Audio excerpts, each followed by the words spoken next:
Hello everyone. আজকে আমার সকালটা একটু দেরিতেই শুরু হয়েছিল। শীতের রাতে কাঁথা মুড়ে এমন ঘুমিয়েছি যে 7:30টার আগে উঠতেই পারিনি। উঠে দেখি পোগোরও ঘুম ভেঙে গেছে, তাই ওকে খানিকক্ষণ আদর করে নিয়ে ফ্রেশ হয়ে নিয়ে আমার সমস্ত কাজ সেরে চলে গেলাম কিছুক্ষণের জন্য ছাদে। শীতের সকালে রোদে বসার মতন আরামদায়ক কি আর কিছু আছে?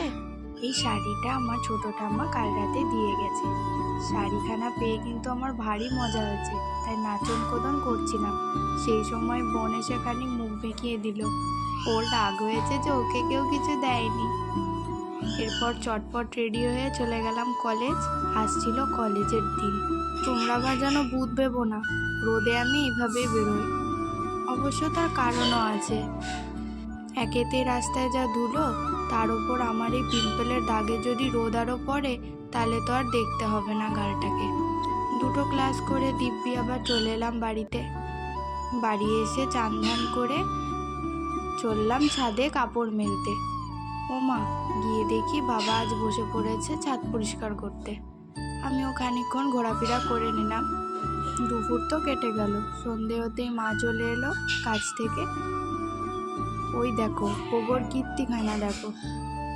অনেকক্ষণ ধরে আমায় ডাকছে, আমি যাচ্ছি না, তাই ভারী রাগ করেছে ছেলে। তাই এখন আসতেই কেমন খেপে গেছে আমার ওপর, দেখেছো তো? খানিকক্ষণ ওর সাথে নাচানাচি করে সব ঘরে এক পাক করে ঘুরে এলাম। দাদুকেও একটু জ্বালাতন করতে বেশ মজাই লাগে কিন্তু। দেখেছো কেমন করে তাকিয়ে আছে? তারপর বসলাম আমার গিটারটা নিয়ে। গিটারটা একটু বাজানোটা প্র্যাকটিসই করছিলাম আর কি।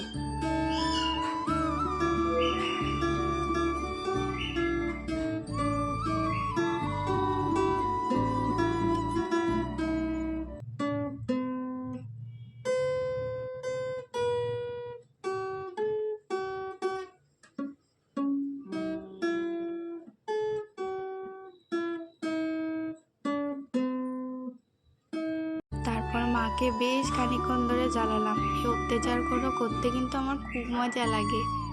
রোজ করি না, কিন্তু বেশিরভাগ দিনই আমি এরকমই করি। অনেকক্ষণ ধরে জ্বালাতনের পর আবার মাঝখানে দেখি কি বাবা আমাদের দেখে ঢুকছে। বাবাও আজ ছুটি পেয়েছে বলে অমনি ঢুকে পড়েছে দেখো। অনেকক্ষণ ধরে এই ধরনের কুস্তাকুস্তি করার পর মার মনে পড়লো খাবারের কথা। মা তো আর রাঁধলো না, তাই সকালে যে খিচুড়িটা ছিল সেটাই মা খাই দিল। এজন্য এটুকু। দেখা হচ্ছে নেক্সট ভিডিওতে। টাটা।